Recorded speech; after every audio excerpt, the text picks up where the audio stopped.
अगर कोई भी झूठी कंप्लेंट या झूठी एफआईआर दर्ज होती है तो ऐसे केस में जिसके द्वारा ये कंप्लेंट या एफआईआर दर्ज करी जाती है उसके ऊपर तो कार्रवाई होगी, लेकिन सवाल ये उठता है कि अगर झूठी कंप्लेंट या झूठी एफआईआर दर्ज करी जाती है तो क्या यहाँ पे पुलिस के ऊपर भी कार्रवाई होनी चाहिए या नहीं, कानून के मुताबिक क्या रूल है क्या नहीं है। आज इस वीडियो के अंदर मैं आपको इलाहाबाद हाईकोर्ट का जजमेंट के बारे में बताने वाला हूं, क्योंकि इलाहाबाद हाईकोर्ट के सामने ये मामला आया है और इलाहाबाद हाईकोर्ट ने एक रूलिंग अपनी सेट करी है।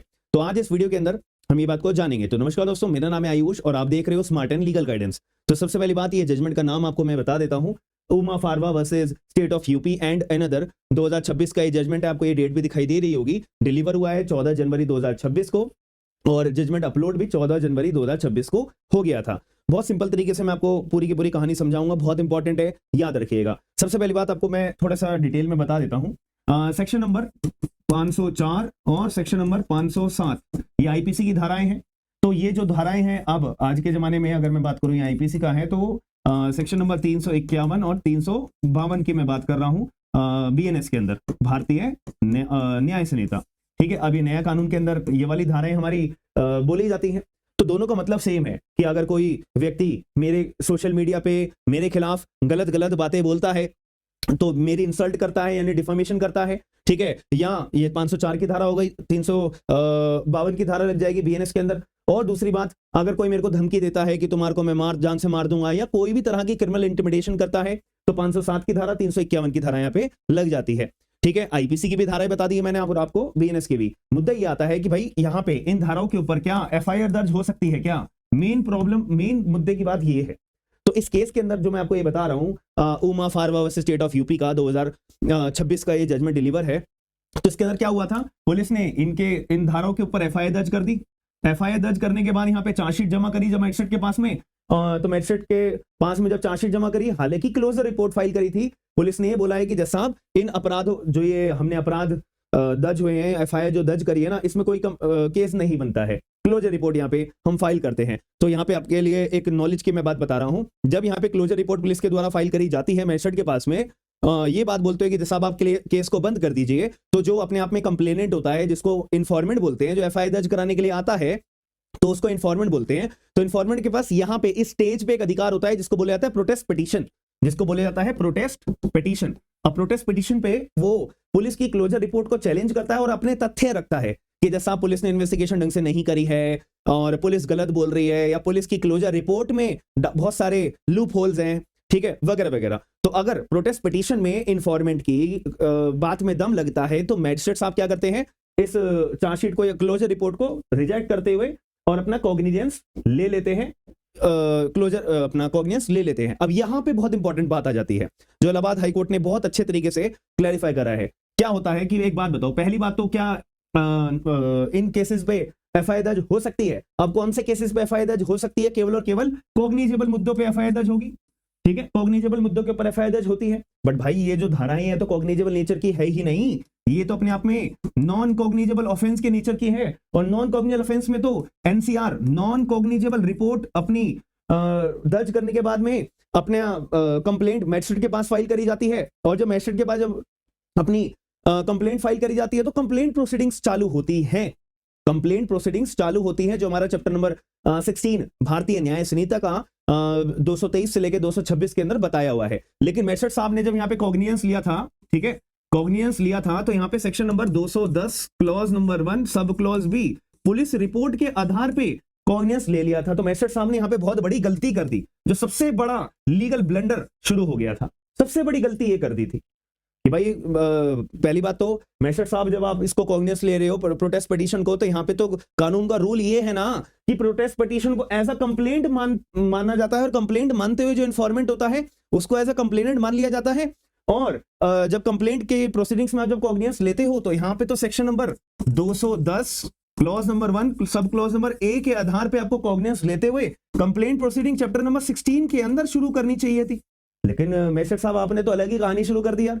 पहली गलती क्या थी, ये ऐसे अपराध है जो नॉन कॉग्निजेबल है जिसमें एफआईआर दर्ज नहीं हो सकती थी। चलो कोई बात नहीं, एफआईआर दर्ज अगर हो भी गई तो यहाँ पे पुलिस ने अपनी क्लोजर रिपोर्ट जब फाइल करी है ये डिक्लेयर करते हुए कि अपराध अपने आप में बनते नहीं है, तो यहाँ पे मैजिस्ट्रेट को अपना दिमाग लगाना चाहिए था कि भाई ये तो नॉन कॉग्निजेबल ऑफेंस है, और नॉन कॉग्निजेबल ऑफेंस के अंदर अगर आप चलो कॉग्नियंस भी ले रहे हो तो कॉग्नियंस तो आप ले सकते हो, लेकिन कंप्लेंट मानते हो इसको कॉग्नियंस लोगे, और उस कंप्लेंट जब मानते हो तो section number 210 clause number 1 sub clause A में अपना कॉग्नियंस लोगे, और जब कॉग्नियंस लेते हो तो कंप्लेंट के ऊपर तो कंप्लेंट प्रोसीडिंग्स हमारी चैप्टर नंबर 16 की शुरू होंगी।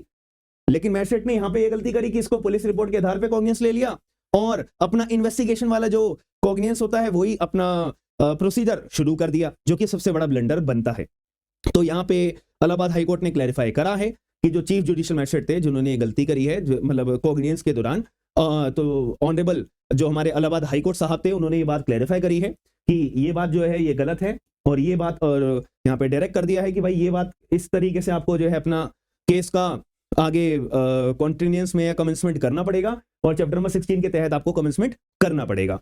ये बात आपके नॉलेज में भी है। अब आ जाती है दूसरी बात, यहाँ पे आपको समझना पड़ेगा कि इलाहाबाद हाईकोर्ट ने एक बात को क्लैरिफाई करा है कि अगर कोई भी मामला पुलिस के पास आता है और उसमें पुलिस को पता लगता है कि केस में दम नहीं है, केस बनता नहीं है, तो यानी कि झूठी कंप्लेंट है, झूठी एफआईआर है, तो ऐसे केस में पुलिस की यहां पे ड्यूटी बना दी गई है कि भाई जो कंप्लेनेंट आया था, जो इन्फॉर्मेंट आया था केस दर्ज कराने के लिए, और वो झूठी निकलती है, तो पुलिस वालों भाई तुम हाथ में हाथ रख के क्यों बैठे हो? तुम्हारे को सीधा उस इन्फॉर्मेंट की गर्दन पकड़नी चाहिए, उस कंप्लेनेंट की गर्दन पकड़नी चाहिए कि तुम झूठी एफआईआर दर्ज कराने आ रहे हो। तो बीएनएस की धारा 217, बीएनएस की धारा 212 के तहत उसके खिलाफ केस दर्ज करो। तो पुलिस वालों की यहाँ पे ड्यूटी बना दी गई है, बना के दी है, ऑलरेडी कानून में लिखी हुई है, बस इलाहाबाद हाईकोर्ट ने याद दिलाई है कि पुलिस वालों यार ये काम कर लो तुम, ठीक है। तो यहाँ पे बोला है कि भाई पुलिस आपको क्या करना पड़ेगा, एक रिटर्न कंप्लेंट सेक्शन नंबर 212 और 217 बीएनएस के तहत आपको उस कंप्लेनेंट, उस इंफॉर्मेंट के तहत लगानी पड़ेगी। केवल आप क्लोजर रिपोर्ट फाइल कर दो, आपका काम इतना तक सीमित नहीं हो जाता है, खत्म नहीं हो जाता है। आप जब कह रहे हो ना कोर्ट में खड़े होकर कि कोई केस बनता नहीं है, केस नहीं बनता है, यानी कि बंदे के द्वारा झूठी कंप्लेंट फाइल करी गई है, तो झूठी कंप्लेंट फाइल करने वाले के ऊपर ये कार्रवाई प्रोसीजर है जो पुलिस वालों आपने नहीं करा।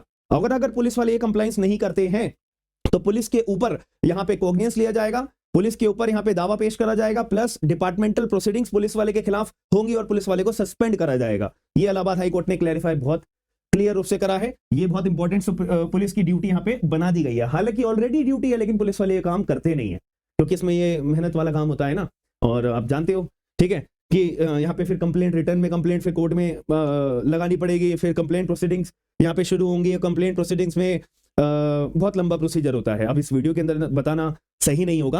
और यहाँ पे मैजिस्ट्रेट के द्वारा एक और गलती करी गई थी, अभी मेरे को ये आपको समझाते हुए याद आया। यहाँ पे क्या हुआ था कि जब कॉग्नियंस भी लिया गया था ना, तो कॉग्नियंस का रूल क्या होता है कंप्लेंट प्रोसीडिंग्स का, चैप्टर नंबर 16 के अंदर, अगर जो वकील भाई हमारे वो इस बात के लिए एग्री करेंगे कि सेक्शन 223 हमारा बीएनएसएस का क्या कहता है कि जब यहाँ पे कंप्लेंट मैजिस्ट्रेट के द्वारा कॉग्नियंस लिया जाता है तो सबसे पहले एक्यूज को सम्मन करा जाता है कि कॉग्नियंस लेने से पहले एक्यूज को भी सुना जाए, फिर दोनों पक्षों को सुनने के बाद मैजिस्ट्रेट डिसाइड करते हैं कि चलो भैया मैं कॉग्नियंस लेऊं या ना लेऊं, दैट्स इट। लेकिन ये भी गलती करी गई, बिना एक्यूज को सम्मन करे बगैर, बिना एक्यूज को सुने बगैर मैजिस्ट्रेट ने कॉग्नियंस लिया, जो कि गलत बात थी, जो कि गलत बात थी। तो ये भी रेक्टिफाई करने के लिए ऑनरेबल इलाहाबाद हाईकोर्ट ने बोला है, और पुलिस के ऊपर यहाँ पे ड्यूटी बना दी गई है, और पुलिस को वार्निंग भी दी गई है, डिपार्टमेंटल प्रोसीडिंग, सस्पेंशन, ऊपर से एफआईआर की ऊपर से यहाँ पे 195 सीआरपीसी की धारा होती है। आप लोग मेरे को बीएनएसएस के अंदर बताइएगा कौन सी धारा लगती है, तो उसके ऊपर कार्रवाई यहाँ पे पुलिस वाले के खिलाफ कॉग्नियंस लेने की करी जाएगी, अगर पुलिस ने अपना ड्यूटी का कंप्लायंस नहीं करा होगा। तो आई होप आपको मैंने बहुत सीधे शब्दों में,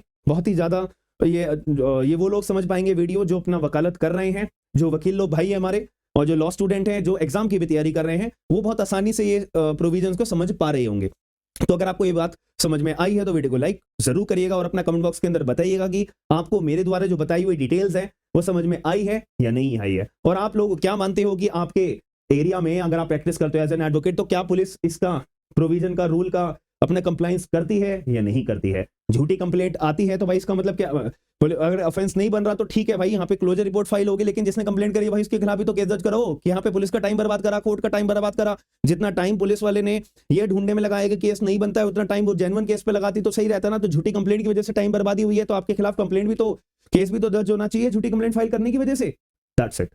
तो अगर आपको ये वीडियो पसंद आई है तो लाइक शेयर सब्सक्राइब जरूर करिएगा। इस जजमेंट की कॉपी मेरे टेलीग्राम ग्रुप पे आपको मिल जाएगी, आप लोग टेलीग्राम ग्रुप मेरा ज्वाइन कर लीजिए, ठीक है। और अगर आप में से कोई एग्जाम्स की तैयारी कर रहा है तो AIV 21 का हमारा बैच शुरू होने वाला है 27 जनवरी, रात को 9 बजे से डेली लाइव रिकॉर्डेड क्लासेस रहेगी, हिंदी इंग्लिश में रहेगी, पूरा सिलेबस करवाया जाएगा। और आप में से अगर कोई जुडिशरी APO एग्जाम्स की तैयारी कर रहा है तो कंप्लीट CPC, आपका prelims, mains, latest judgement, latest amendment, supreme court के केसेस टॉपिक वाइज, और आपको टॉपिक वाइज नोट्स भी मिलेंगे, सारी चीजें रहेंगी, लाइव और रिकॉर्डेड क्लासेस रहेंगी।